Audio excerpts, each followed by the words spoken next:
All right, guys, we are live. Thank you for that Yeah. awkward pause. I hate that part. All right, welcome, welcome, welcome. So I have more of my delicious QHHT Level 3 friends and family online with me today. So thank you so much for being here. I've got Natalie Hall and Corinne. Do you say Puget? Puget, yes. Puget, yes.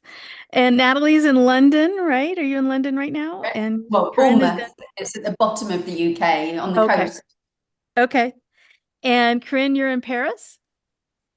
Yes, I Yes. am. So my European friends and family. Woohoo. All right. Thank you. Thank you. So I'm going to have you each introduce yourselves. Our topic today is the voice within, our guide back to source. And so we're going to be talking about who it is we're talking to in a QHHT session. And it's, for me anyway, there's a little bit of mystery there. I'm not sure I really know. So I'm going to be listening as much as interjecting today as anybody. So please introduce yourself as you come online. Please introduce yourself in the chat and ask us your questions. So what do you want to know from Corinne and and Natalie about this thing we call the higher self? So, Natalie, introduce yourself and how did you get into QHHT? How did all of this come about? Yeah, so I'm Natalie Hall. I worked in a family business most of my life until my father passed away when I was 29.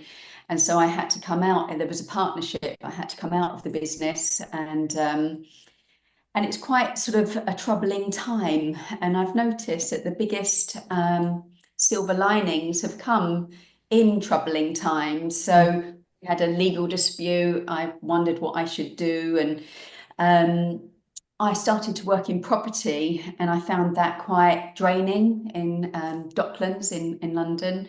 And I knew that there was something more because I've always been very, very sort of intuitive and open.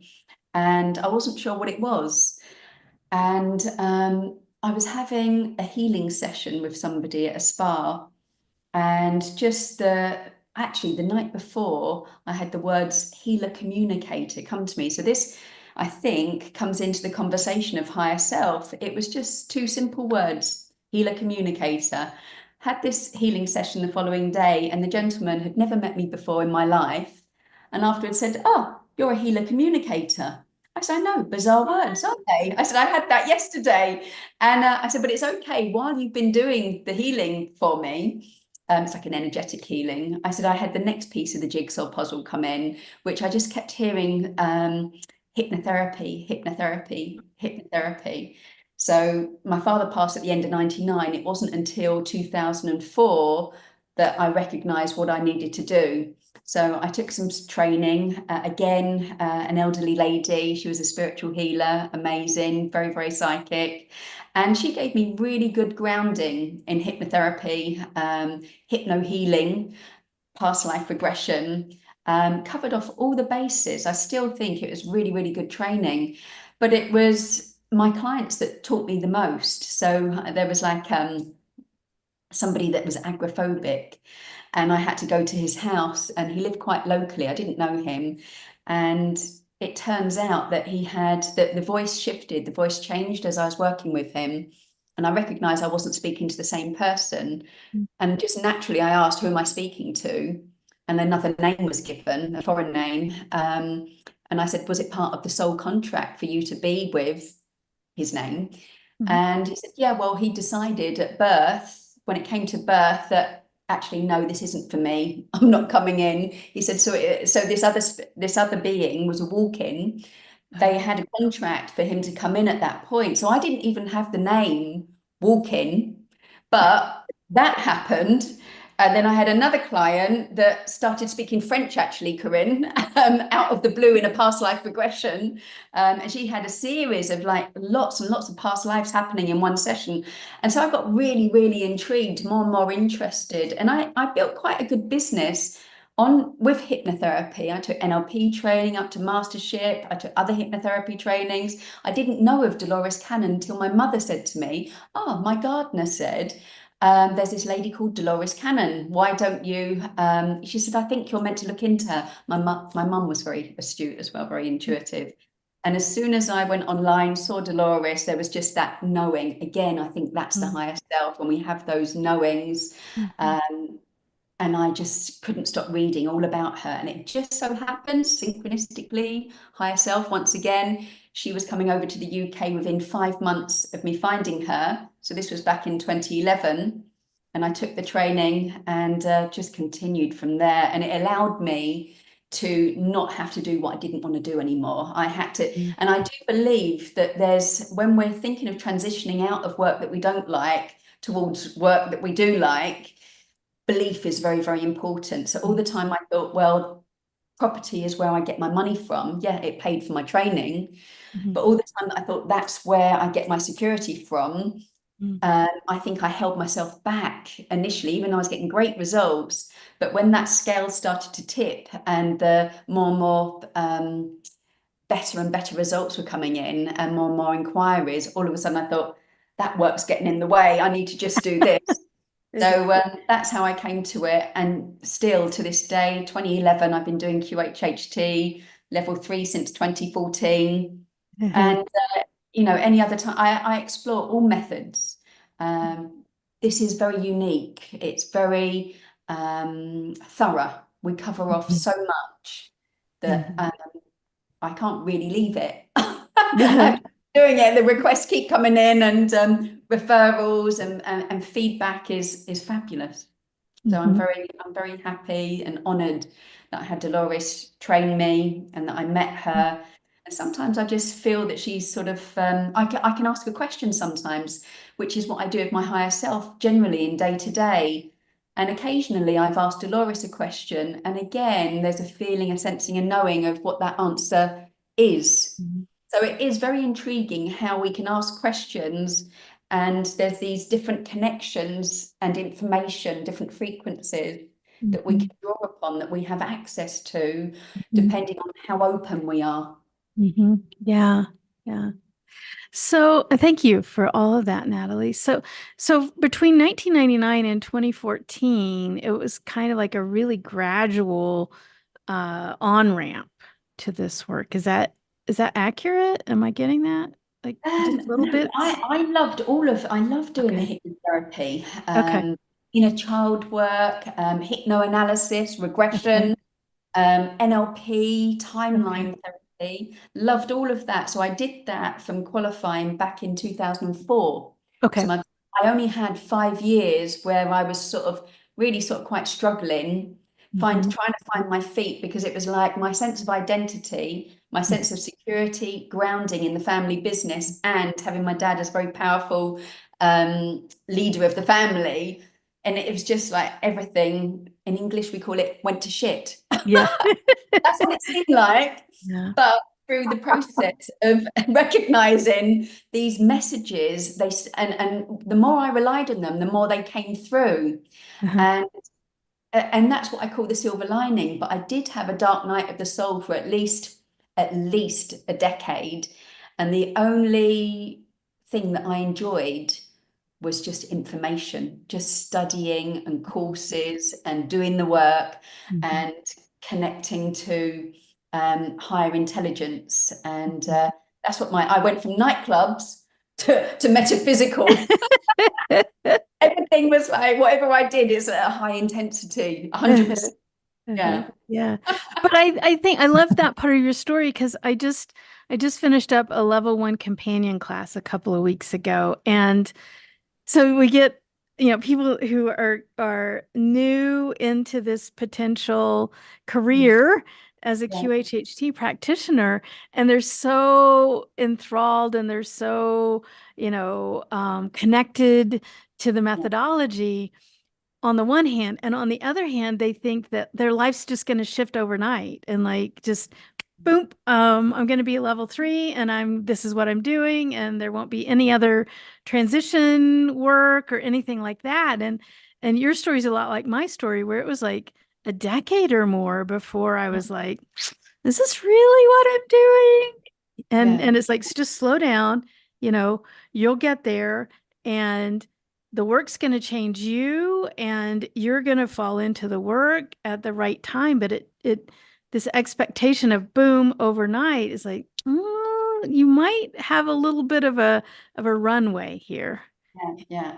I still have a question mark. If I had had all of the belief at day one and just dropped everything, maybe it would have all happened sooner.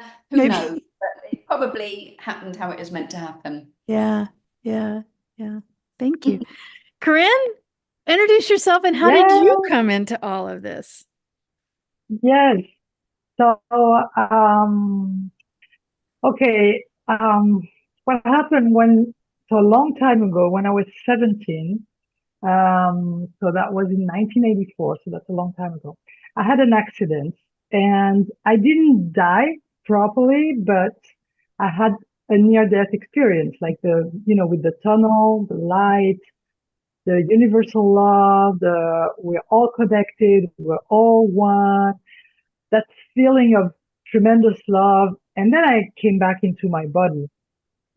And at that time, internet did not exist. I had never read any book about near-death experience. I had no clue what it was. And here I was in my body, and I was thinking, what's going on? This is really weird. Like, I have a different perception now of everything. And at that time, I was going to study into a software engineering school. So I went there in that school, where in those days, at least, I don't know how it is now, they teach you really about competition, about being the best, making more money than the other one, being better than the other one, having a better company. And me, I was thinking, we are one. How could I want to be, how could I wish my neighbor to be in misery and me be so successful when we're one? So I was really miserable because I thought something was wrong with me. So I was trying to pretend I was like the other ones. I was like, yeah, right. I want to be better and I want to make more money than you. Yeah. And in my mind, I was thinking, you're crazy, because this didn't make any sense. Anyway, eventually I became a software engineer. I started to work. And after one day of work, I thought, okay, this is it. There's no way I'm doing that job. I hate everything about it. No, I'm not going to survive in that business. There is no way. So anyway, after that, I worked as a software engineer for many years. After that, I became an actress, because really that was my field, to be an actress, to work with the emotion, with human beings, with the history, the psychology of human beings. Theater is really a big therapy, we're all dealing with all the dramas. Any drama you name it's going to be in a place. So I became an actress, and that was cool, actually. I had a good time, and I was pretty successful. I wrote plays and everything. But I was still thinking, there's something missing. Like, I'm still missing that universal love that I feel that I could not share with no one, even in the acting business. When I was talking to people about love, universal love, everyone was like, what? What are you talking about? That? So one day, I talked to what I called at the time my um, my guide. I don't know if you can hear me well, because I hear. Is it okay with the sound? I hear strange noises. No. Okay. So I talked to my guides and I said, really, thank you for everything, because I've.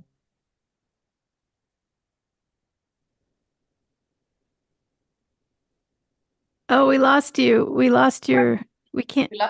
Oh, there you are. You're back. Can You're you back. hear me? Sorry. Yes. Okay.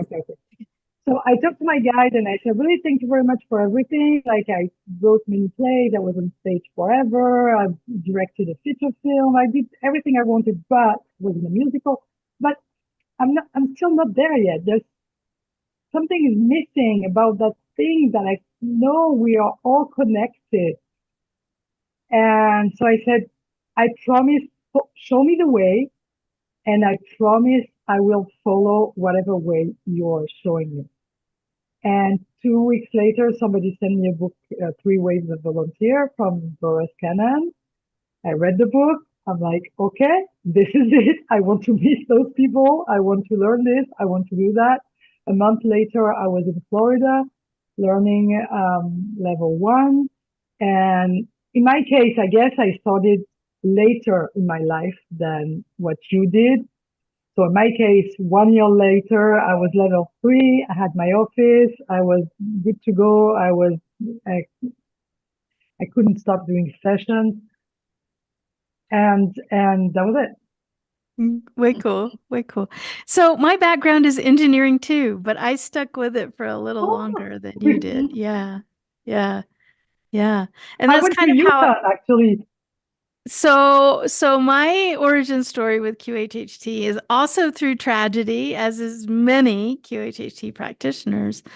But I had transitioned, Corinne, from very similar. You and I have a very similar background. I had transitioned from engineering into psychology because in engineering, I figured out all of the problems were actually created by humans. So Exactly. I kind of needed to understand something about the humans. And so my son, so this would have been 2012. My son, who was 20 at the time, he went to jail for driving under the influence of alcohol. And it was a pretty bad situation where he was. I couldn't visit him. I couldn't talk to him, only phone calls. And in one of the phone calls, he said, "Hey, Mom, I found this book. I think you'd really like it." And it was Convoluted Universe Book 4. And I had never heard of Dolores and never would have. And so I got the book just to be able to chat with him on our next phone call. And I start reading this book and I'm like, oh my God, everything I've ever believed in my entire life. And here it is in print. Um, and so then I started devouring her books. And then he got out of jail and we went to one of her weekend seminars together, my son and I. And the whole time I'm thinking, I had so much respect for her writing, her research, and everything. But this hypnosis thing, that's not going to work on me. It's good for those other people, but it's not going to do anything for me. But I want to be in the room with her because I have so much respect for her writing. And so, of course, so she would have like 200 people in a hotel ballroom, put everybody into hypnosis simultaneously.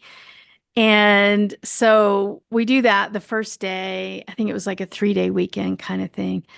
And I'm having this profound past life experience that I knew was not my imagination. And I'm like, oh my God, this works. This stuff really works.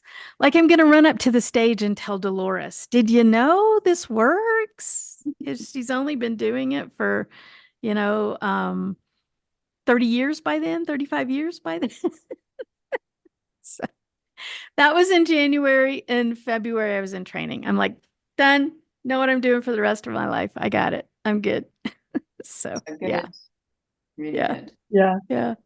I think we all All go right. through that So let's stage talk when about. we want. Yeah, Go I'm saying ahead. I think we all go through that stage when we want to share. Oh, you know what? It really works.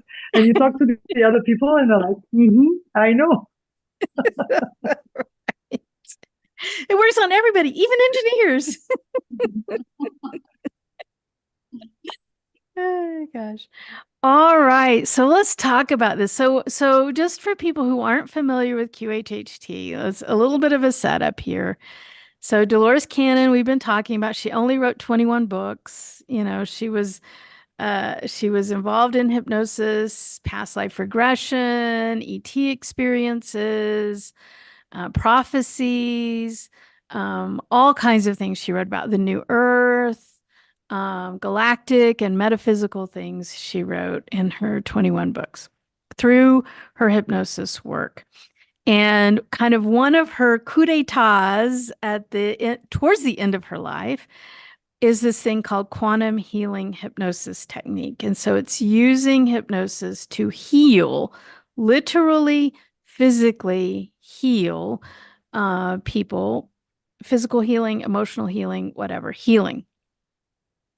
And a QHHT session is different than most hypnosis. It's very intense. It's 5 to 7 hours. Your practitioner is going to spend the whole day with you. You come into the session with all the questions you want to ask. So these are questions about physical healing, emotional healing, decisions, relationships, past, present, future, it doesn't matter. Your practitioner is going to spend a couple of hours making sure that they understand your questions and the context around your questions. And then you go into the hypnosis. And the hypnosis alone is 2 to 3 hours.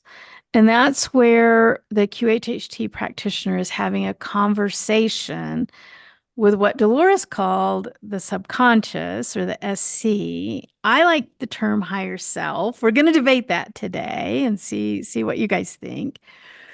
So we have this conversation, getting all of your questions answered from this eternal aspect of you. And all that's audio recorded. And then you leave the session with that audio recording and you work with that audio recording then after the session. So it's kind of a QHHT session. It's 5 to 7 hours. It's intense. It's a big deal to have a QHHT session, and you only ever need one session. So given that setup for people that aren't familiar with QHHT, when we're in hypnosis, we're having this conversation and your questions get answered. And so, Natalie, how would you describe the answerer of the questions in a QHHT session? Who's talking? Who's answering the questions? I think it's about going through the process of letting go of the focus on the here and now and this meat suit. And depending on how open you are, you get to speak to a higher frequency. And that higher frequency has got more knowledge. And it comes through nothing like how we do from day to day, which is, when we're trying to make a decision, we might be umming and ahhing, is it, isn't it, shall I, shan't I? It's just more of a flow.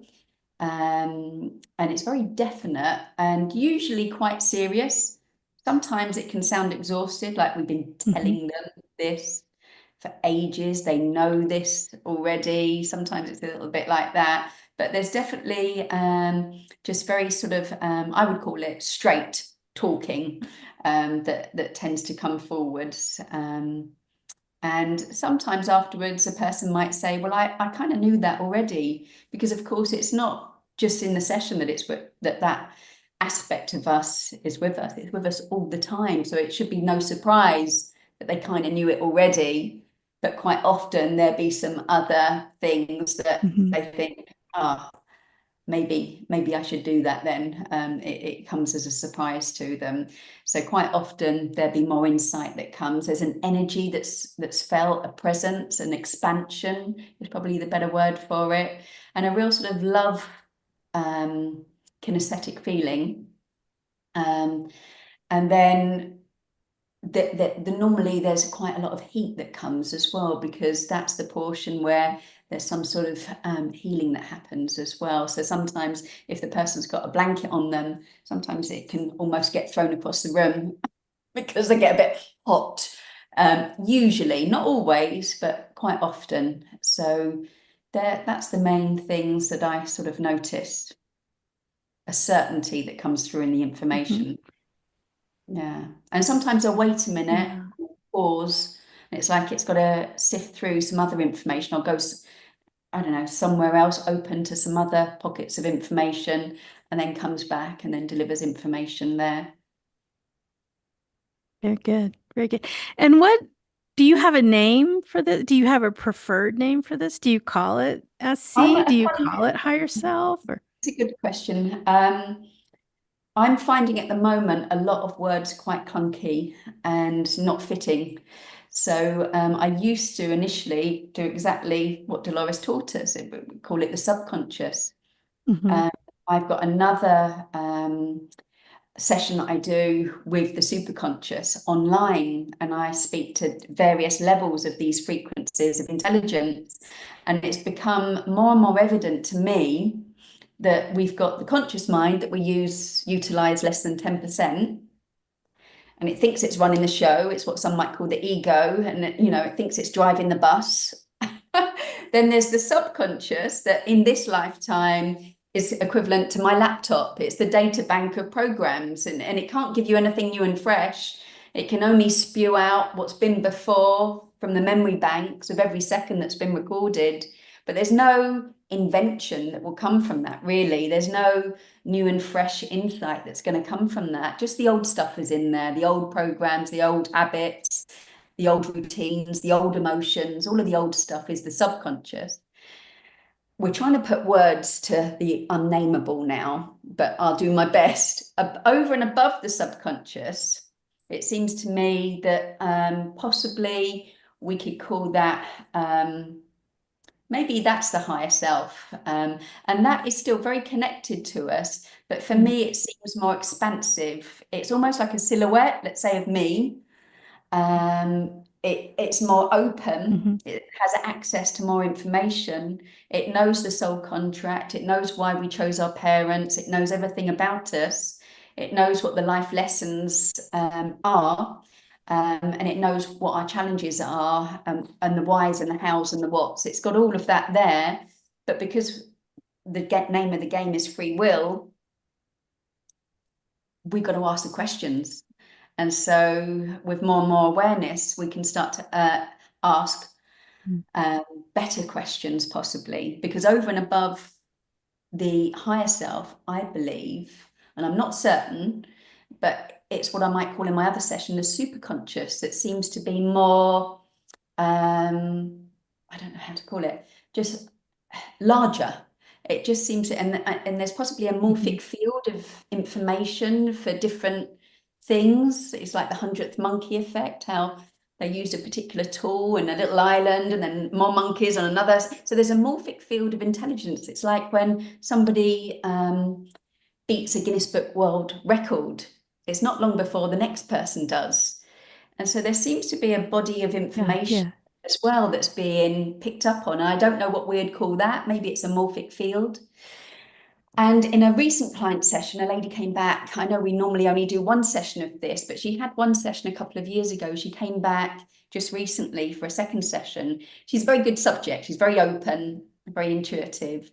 And it was really interesting, her session, because she spoke about, she got to a point where she was speaking about,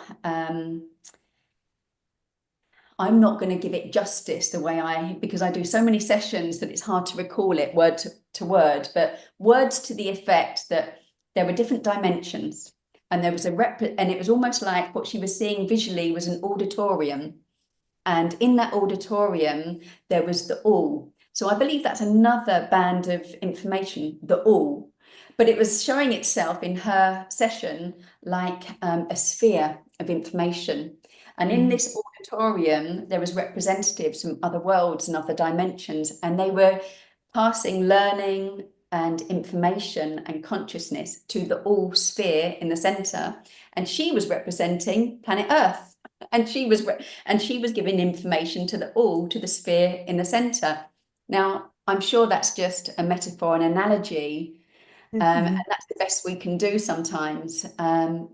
But there was something about that I thought was quite special and it felt very authentic, very true.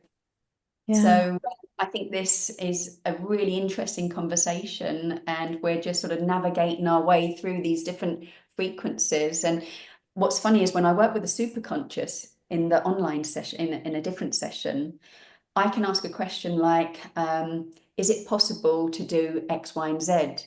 And I'll get a yes or a no, as what we call as a hypnotherapist, an idiometer response. There'll be a yes finger and a no finger, sometimes words, sometimes telepathic, but there'll be a yes and a no. And getting a yes doesn't automatically mean it's going to address that. I then have to ask, can you do that, please?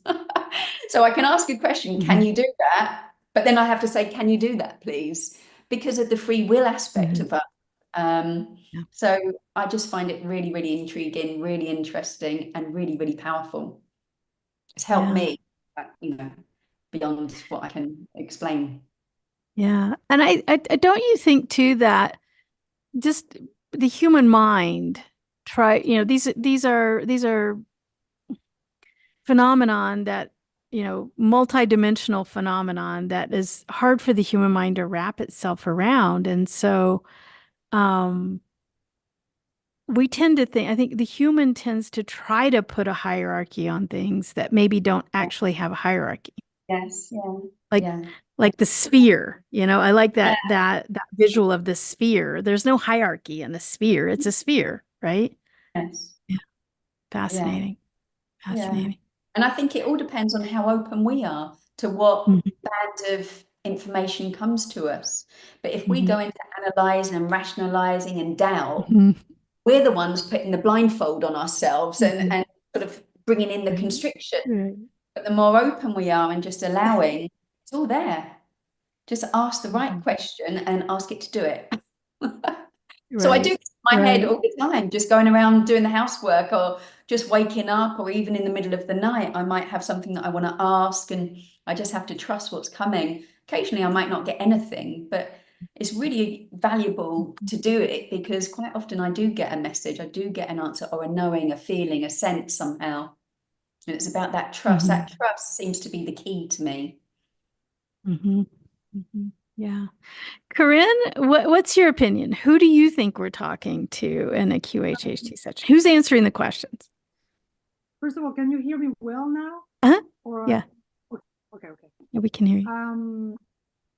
Well, the feeling I have is that after everything you've said already, so I'm not going to say that again, is that we need to put words and we need to put images to try to understand with our human brain something that is beyond our human brain. So sometimes I say it's like when kids, when they're really young and they try, and you hear them talk about how do we make babies, how do parents make babies? And they will say, oh, I know, you have to, the boy kiss the girl on the mouth and then here comes a baby, and the other one is like, no, you don't know nothing, this is not at all how it works, they have to hold hands and this is how it's going to work. So because they talk about things that they have no idea because they're too young and they don't know, they don't know. So for me it's the same thing. We're talking about something that our human brains don't really understand, but the nice thing is that through the sessions we get to witness, to listen to the answers that we get. And of course, I'm going to say the same things as Natalie. First of all, what is cool about the session is that during the first part of the session, where people go wherever their higher self is taking them, into a past life, into wherever, all the sessions are different. Once you get to the higher self or to the subconscious, everybody talks the same way, like short sentences, straight to the point, no being polite, no filter. You ask a question, you get the answer. And as you say, Natalie, if you say, can you do that? They will say, yes, we can do that. But then you have to say, okay, do it, please. Okay. Oh, okay. And they will do it. And there is never any judgment, any it's gold, it's pure, it's like the purest you can get out of any kind of information. Now the feeling I have is like, it's, as you say, it's like a ball, like you cannot really say, it's like a multi-dimension source of information. So I call it subconscious because, again, I'm using Dolores's words, and again I have the feeling, like I think she was telling that in class, like we are like a hand with, like, our conscious mind is like those fingers, you can tell, oh, this finger is really separate from this finger. I mean, definitely there are two different fingers, but if you go above, this is one same hand. So for me, subconscious can be here, can be here, can be here, can be here, can be here, can be many places. And according to the question, you will get the answers coming from different level. I remember once a lady, she was needing more money to really to pay her rent. Like she had two kids and she was asking one of her questions was like, how come I don't make more money? Because I'm good at my work and I don't make enough money.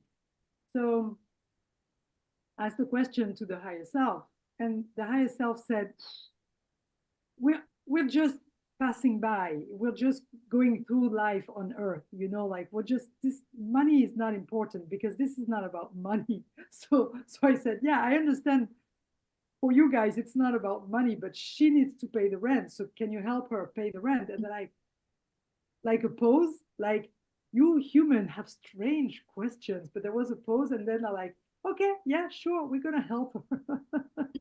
And then she got all our answers. So sometimes we ask questions really down to earth, and we can tell they're like, what? Okay, yes, love of one thing, two, only love between two people. Sometimes I get that, you know, when I said, um, this lady as a couple, she's in love with that person and there's a problem with the relationship. Sometimes the higher self is like, love between two people. Okay. Oh, okay, we get it, because they think larger love. So yeah, higher self, subconscious, soul. Yeah, it's I think it doesn't really matter the name we give it, as long as we receive the answers. Yeah. Yeah. It's yeah. Yeah. All right. I do prefer the term higher self, and I do say the higher self, not my higher self or your higher self. Kind of to your point, Corinne, like the hand and the fingers.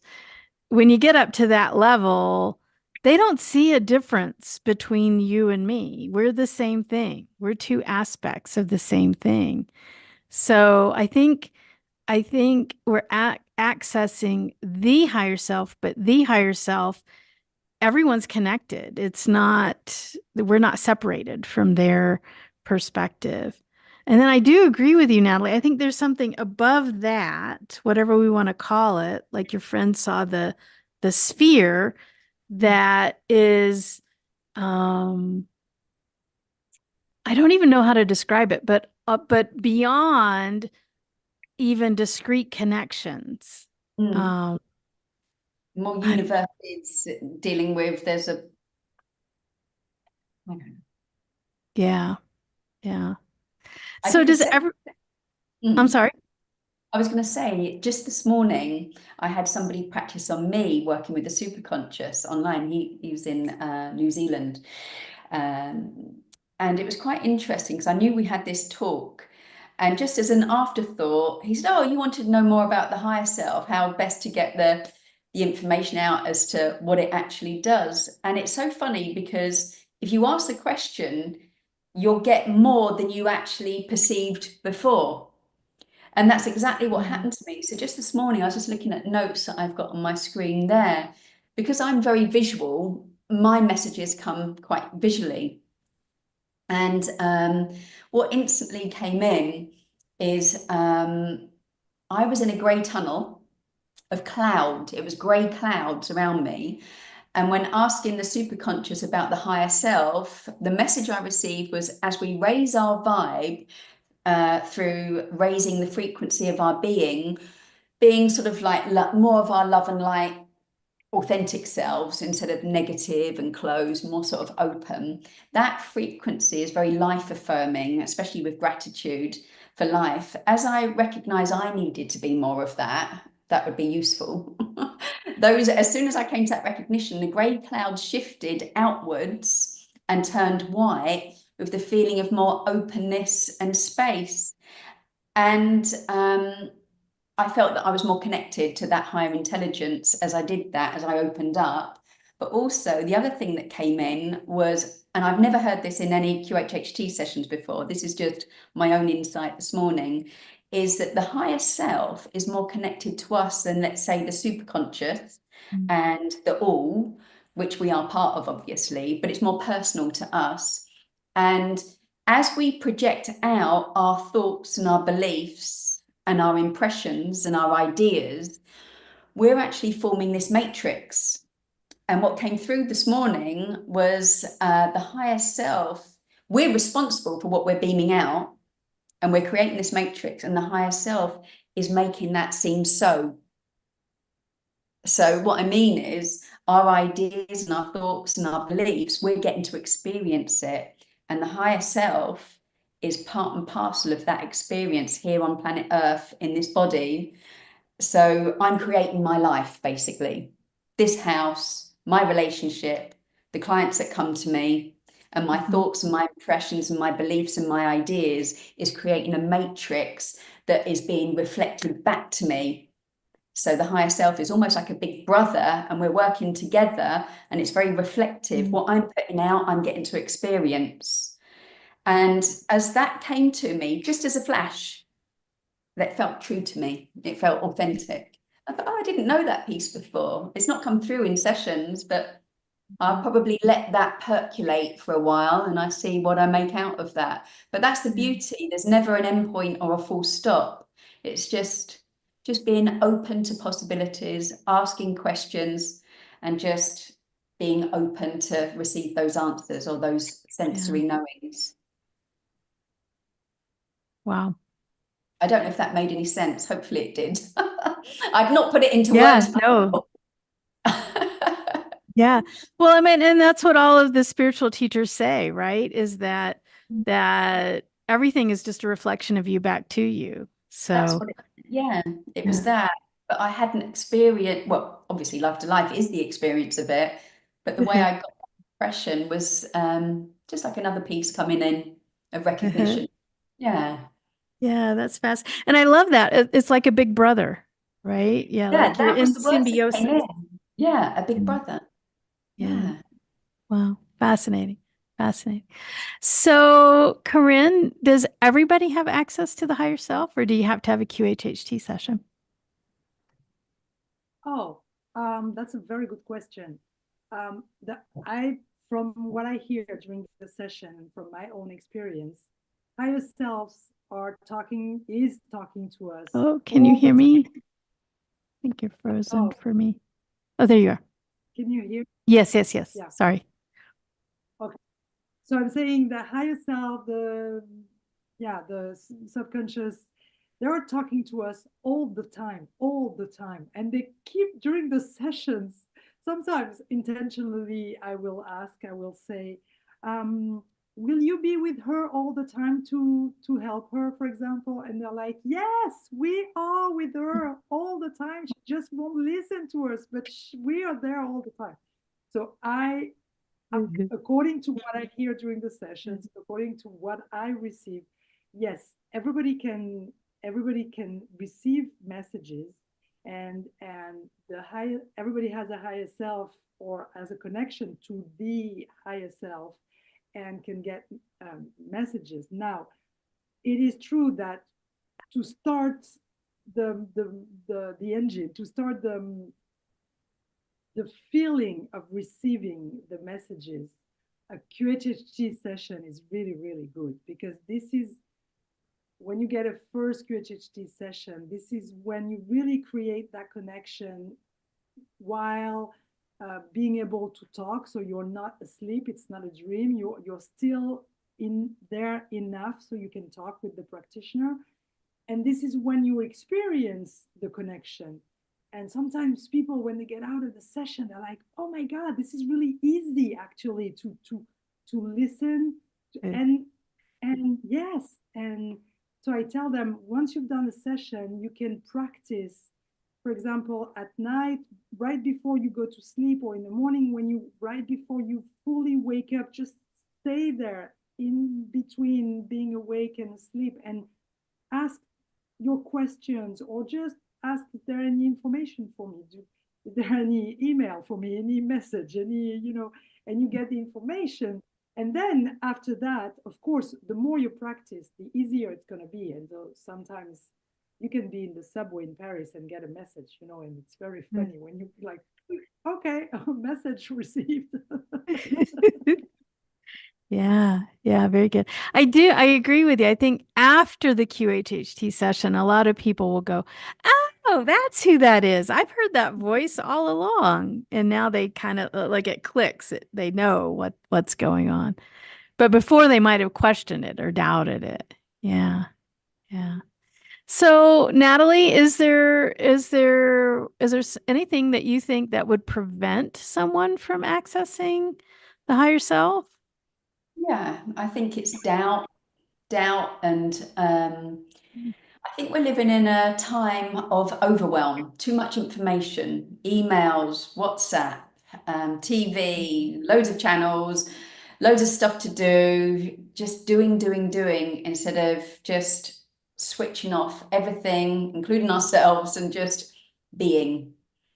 And then we've got access to more of that all-knowing. And I believe that it's possible to develop more of a relationship with that higher knowledge. It is a relationship that the more you ask the questions and the more you receive the answers, it might not be all the time, but just trust it, keep going.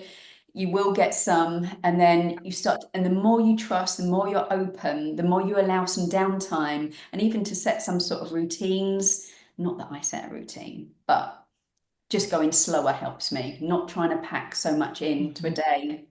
Then I'm more connected. That's for sure. Yeah. And with I have, hormones, life, I've got to take it slower, and then I can be really connected quite well. But if I don't, that's silly. It's just a silly decision not to do it. yeah. I have almost every QHHT session, the higher self tells my clients, meditate. Meditate every Mine day, too. Yeah, quiet the mind. Yeah. yeah, Yeah. yeah, I'm sorry, I definitely. Corinne, got I a, cut you off. Go ahead. yeah, don't worry. I got a message recently. I was hiking in the mountains, and at night, I got a message, and if I translate it from French to English, it's in between take care of yourself and mind your own business. It was more towards mind your own business thing, like just take care of just yourself. Don't Yeah. just mind your own business. And I thought that was really powerful because, of course, especially being a practitioner, and again, the beauty of QHHT is that the client is the healer, is really the healer, is his own or her own healer. We are just facilitating the session. They are doing the session. The higher self is doing the session. So we are just facilitator. But if we're here in this business, it could be that we love to take care of people and we love to be very empath and take care of people. So I really got the message, mind your own business. And I think this is very, very good because this is how you can help more, by minding your own business. Yeah. Yeah. So we've thrown about some terms, super conscious, the all. How are those related to what most people might refer to as God? What do you think? What's the difference? What is God in comparison to these constructs we're throwing out here? I know it's hard. We've already said it's hard to wrap our head around. Maybe we can't. I don't know. But Natalie, what do you think about, you use the term the all. Is that different than God, or is it the same thing? I really don't know. I really don't know. The first impression that comes to me, if I think of God, I think of white light. I think of, like, if I'm an aspect of God, which has actually happened in a masterclass before. John McCluckey led a masterclass, and I jumped on, and I thought, first of all, oh, that's strange. What on earth am I? And I looked like a white disc, and I was really still, and I thought, well, it's almost like I was facilitating my own session because that's what we do. But because it was a group class, it's just very light, so easy. I was thinking, well, where am I then? And I was just in this space of all whiteness, and I thought, well, where is everybody else? But just with that thought, where is everybody else? There was loads more white discs came, and with that, we were all really fast moving through, and we were sort of spiraling. There was a spiraling action happening. And what was coming through is we were moving and balancing through universes. I saw Earth like a little pea to the left of me, and it was really not of great importance in the grand scheme of things, but we were balancing and getting rid of darkness and the low vibrations. And there was this experience of actually being the light, and I was a particle of light. But in actual fact, it was almost as if I was a white blood platelet of God. And if you think about what a lymphocyte does, it does try and destroy anything that's bad. So I was really on a mission as a platelet, and that's my experience. And I felt that I was of source. So my first instincts were, I was going to say, I just see like a sphere of, I just see just white light. But in that masterclass, I actually had an experience of being on a mission as a particle of white, like a white disc, platelet, whatever you call it, you know. But there's definitely a beautiful feeling, and there's no muddle. There's no muddleness. It's just very certain. Yeah. Very good. Very good. Corinne, what do you think? What do you think's the difference between all of these concepts we've thrown out and the concept of God? Well, I think one of the questions would be, what is God and who is God? That is to say, according to religion, some people will, for them, it will be very important that it respects such certain tradition, religion, dogma. So God can be can belong to a dogma, to a religion, and then for some people, this is how they see God and how this helps them. Now, from my point of view, I was not raised in any kind of religion, really, so I was not influenced, let's say, by any kind of religion. So for me, I didn't have any ideas, no ideas were put in my mind by any schools or any church or anything like that about God. But what I experienced in the near-death experience, the love that I felt and that I still feel to this day echoes with every book that I can read about spiritual religion, no matter what religion, no matter what spiritual book, when they talk about God, this is exactly what I felt. This universal love. And what I hear in the sessions, all of the sessions, when you get to the subconscious, to the higher self, to the superconscious, as we said, we can give it many names. It's always about love. It's always about self-love. It's always about also concept like humility, for example. Humility being know who you are. This is the definition of humility, is to know who you are. So just be. Sometimes they say be, or stillness, or love, or light.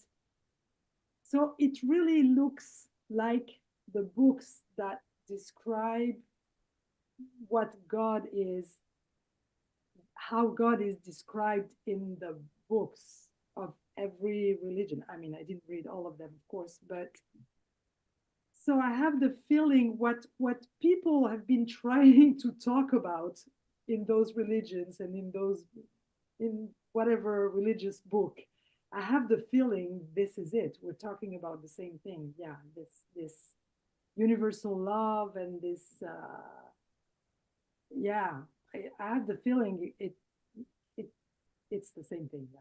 Yeah. Yeah. The one thing though that I've never gotten the idea from in a QHHT session is that God is some dude with a robe and sandals sitting No. on a cloud judging you.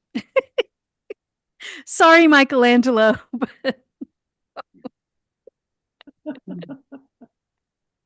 Yeah, I never got this impression. exactly. Very But good. this is if you look at the core of what is said in the religion, they don't say it's a dude on the cloud judging you. If you Yeah. really read what it says, it's all about love and also the holy war within yourself. Mm. The holy wars. Every time we hear holy wars, I'm going to kill the neighbors. No, no, no, no, no. It was never said in any book.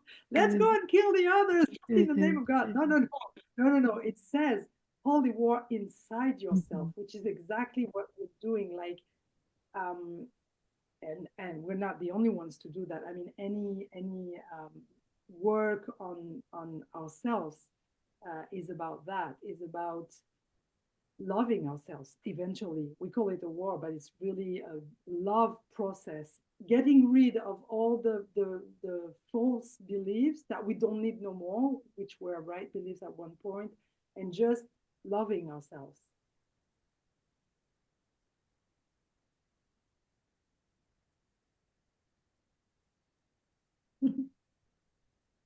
Very good. Very good.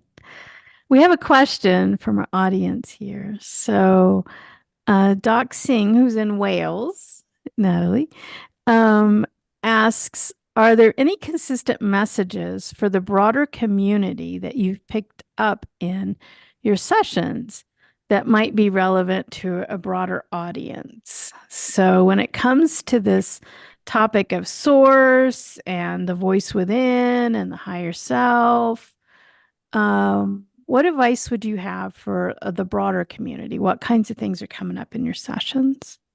I think So, you can Corinne? focus. Oh, sorry, Corinne, yes. Again, the message that comes all the time is that they're talking to us all the time. They're ready to help us and talk to us all the time. We are never being judged. They never say, too late, sorry, you didn't ask the question in time. Too late. No, they're always there for us.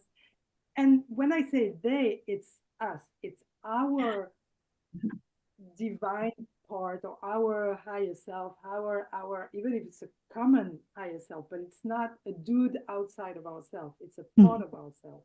And this part of ourselves wishes us the best all the time. And yes, we go through painful experiences sometimes in life, indeed. But there is always an outcome, if I can say so, and they are there for us all the time. And we can ask for help. Please, please, please, please ask for help. This is what I get in the sessions. Please ask for help, and we will help you. Yeah. Yeah. And I think that's important. What I've learned through the years is you have to know how to ask for help. Like I think Natalie, you were using the example before, but I had a client who was a home healthcare aide, not very well compensated in the United States, and she kept asking for the rent to be paid. Help me pay the rent. Help me pay the rent. And sure enough, she'd have all these miracles happen and the rent would be paid and, just like checks coming from strange places. And so she gets into session and we're talking about financial abundance. And because that was one of she wanted to understand that. And the higher self said, we don't understand. She asked for the rent to be paid and we pay the rent. I don't what's the problem?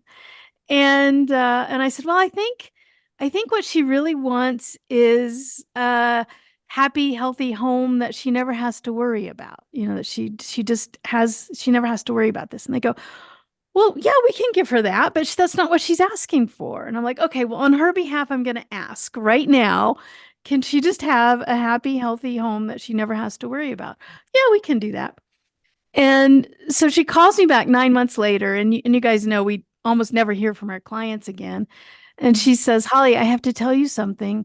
So this happened. One of her elderly patients had died, and he had willed her his house. He had given her, he didn't have any family. He gave her his house when he died. And so she had this house for free. And I'm just thinking, that probably the higher self said on that day, oh, we've got this worked out. It took a little while for, him to be finished. Yeah. But the minute he was finished, boom, there it was.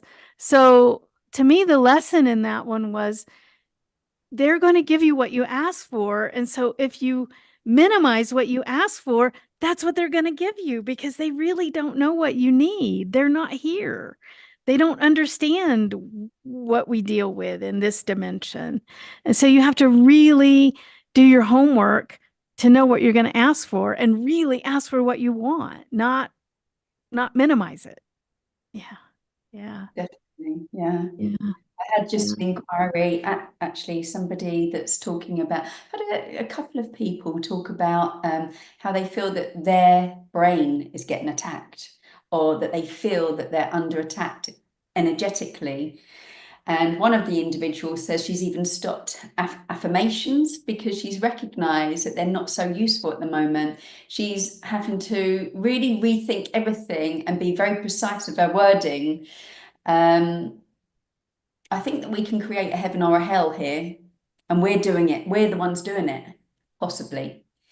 So Yeah. I think maintaining that higher vibration, being open, it's no use asking for something and being closed to possibilities. Ask for something and be open to possibilities. Raise your vibe, be responsible. That was the message that I got this morning as well for myself, was to be responsible with how I'm thinking. I mean, I've done this, done all the trainings. I should be really a master of it by now. Even the certificate says master, but we can get into a funk. We can get very habitual, just like the day-to-day doing the housework and just getting into that narrative in the head.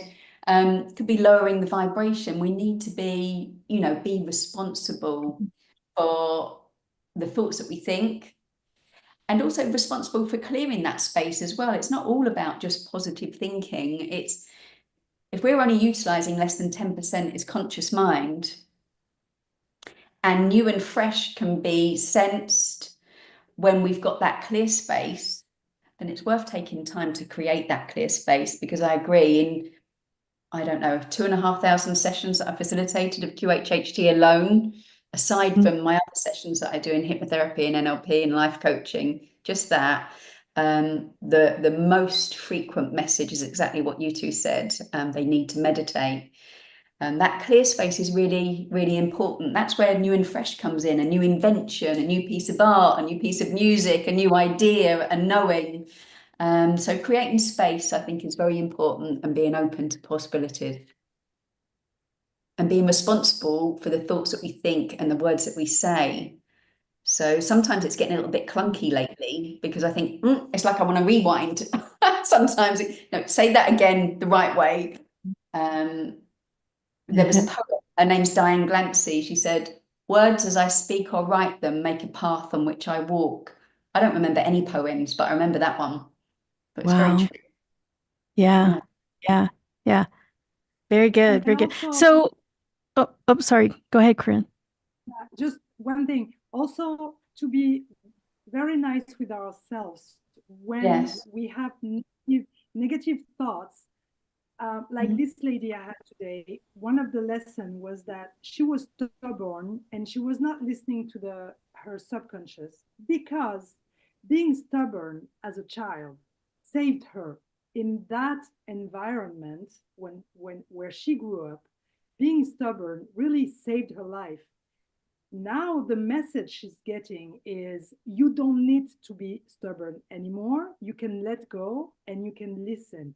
So she can be really grateful for herself to to having found that solution of being stubborn as a child, because that was very clever at this moment. So having like negative thoughts probably have saved us in a certain environment. We're not crazy. We're not creating negative thoughts just for the sake of being miserable. We're creating negative thoughts when these thoughts were the only weapon we had, or the only tool we had to save our lives. But that was a long time ago. But because we got the habits, we keep on having them still because they've helped us at one point. But when we realize we don't need them anymore, this is not relevant anymore, because now we're a grown up, we're an adult, we're strong, we're a friend, we are more aware. And through that meditation, we realize, why do I keep on doing that? That was useful a long time ago. I don't need that anymore. And we can let go with much love to us. Thank you, myself, for having done that, but I don't need to do it anymore. And this, through meditation or through a QHHT session, we can let go and embrace our light now and our positive thoughts, because we let go of the negative thoughts with much love to them. Yeah, yeah. So there's a couple more questions lined up from our audience here. And thank you, everybody. We have Cindy and Doc and Stacy and Donna online, lots of people online. Before we get to the other questions, Corinne, how do people get a hold of you? You're in Paris. What kind of social media can they connect with you, and how do they connect with you if they want a session? I have a Facebook page under Corinne Puget QHHT, but mainly I use a website that is called AwareCare. For those who speak French, they will recognize that word and they will find me. So it's a website for therapists, and you can find me, AwareCare. Very good. Yeah. Very good. Natalie, how do people find you if they want a session with you? I've just put my website in the chat. So it's www.natalie, Natalie Hall, HALL.com.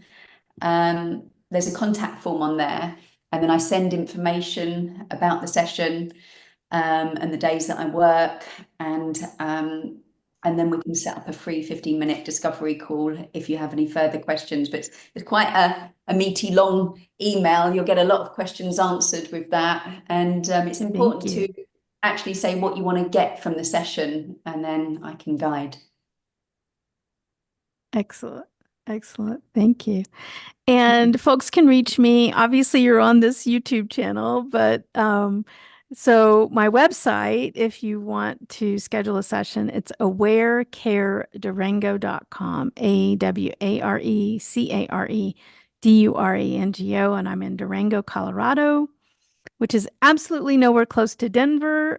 A lot of people think they're going to fly into Denver and find me. I'm 8 hours driving from Denver. So Durango, Colorado, southwest corner of Colorado. And I also just want to put a plug in. If you're on this YouTube channel, which you are to see this, subscribe and then click join.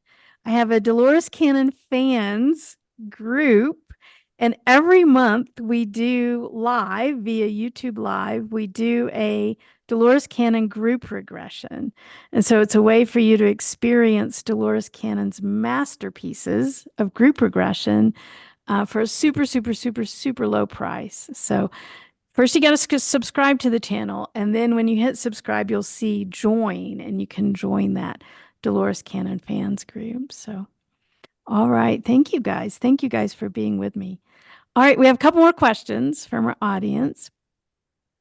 So Donna says, I understand we have to be exactly precise when we're asking for things from the higher self. Okay. But it's hard to put into exact words what we need sometimes. So any advice for Donna on how to really ask for what you need? Natalie? I think that's probably even more powerful than asking, because sometimes the conscious mind thinks it knows what's best for us, but higher self really does know what's best for us. So it's what we'd call an open, clean question. It could be about anything. Please guide me in the most optimal, beneficial way. I leave it to you. You know, that kind of guidance, just keeping it clean, keeping it open, keeping it simple. It doesn't have to be difficult. And whatever's best for me, please help me with this now. Or just meditate and just be open to possibility. As I said earlier, very, very powerful to do that.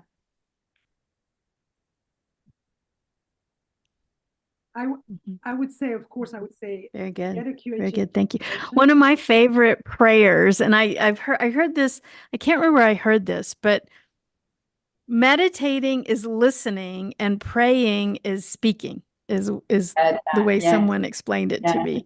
So the difference between meditation and prayer. Prayers when you're asking, meditating is when you're listening.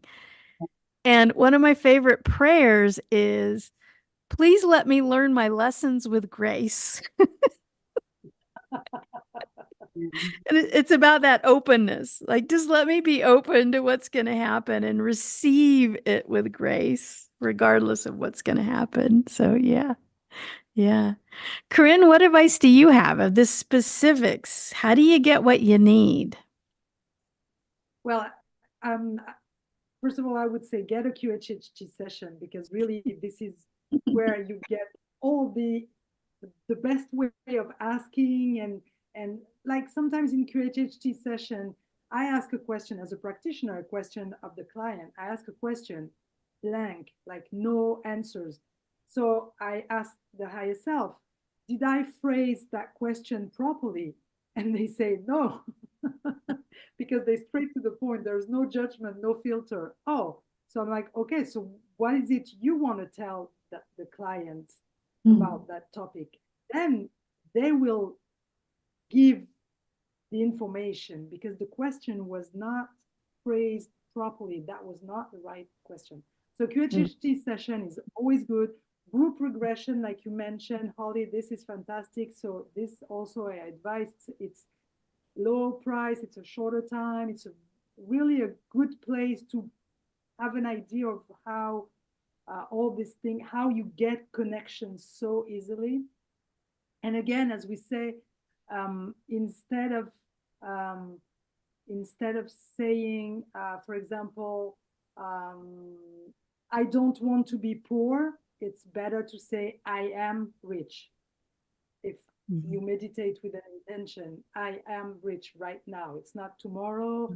Tomorrow is not really relevant in that situation. And to make affirmation. And also I like the idea that it's also we work with it. That is to say, for example, if I, at one point I was having trouble getting a job as an actress, because it's not always easy. And I was meditating and I was thinking, I'm signing a lot of contract, and nothing happened. So I realized, okay, I need work. So the only thing I can do is help other people to get work in that business. So I created a show for my students. And by creating that show, eventually I got a part in another show and I got some work. So just make ourselves move, do things with the intention, but also get up and do things. And along the way, we can receive help, because we are in motion. I don't know if it's clear, but to be in motion and have the intention and being in motion. Yeah. And I think that speaks to what Natalie was saying earlier, of everything's a reflection back to you. So if you're static and stagnant, guess what's coming back? If you're active and creative, guess what's coming back, right? Yeah. And nature is, I get that message through QHHT practitioners, sorry, not practitioners, clients. They need to be in nature more. Obviously, we are nature, but being stuck with computers all around us is making us experience a disconnect with what really needs to be connected with. and nature is it. Yeah. Yeah. Very good. Very good. So there's one other comment here. This is more of a comment than a question. Stacy says that's exactly what I was told today. Holding on to negative thoughts are causing my head cold. They, of course, suggested meditation, and I did and feel much better. So our physical, just like what we put out as a reflection to us, it also affects our physical body, right?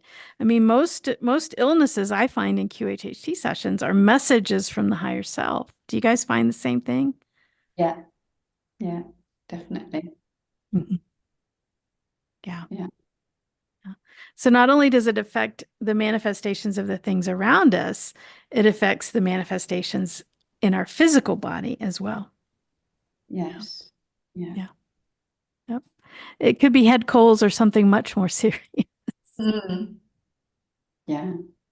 So again, Corinne's advice, QHHT session, figure it out.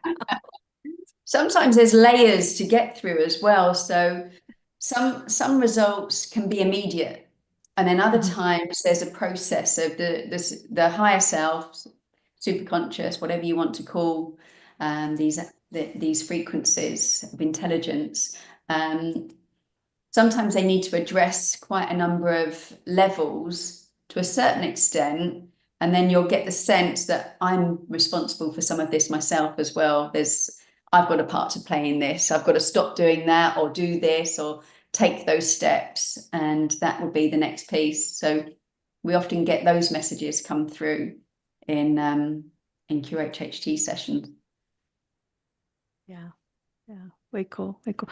We are way out of time. There's lots and lots and lots of thank yous, guys, on the live stream. Thank Good. you. I want to thank you so much for chatting with me today. I love the sphere, Natalie. That helped me understand the all.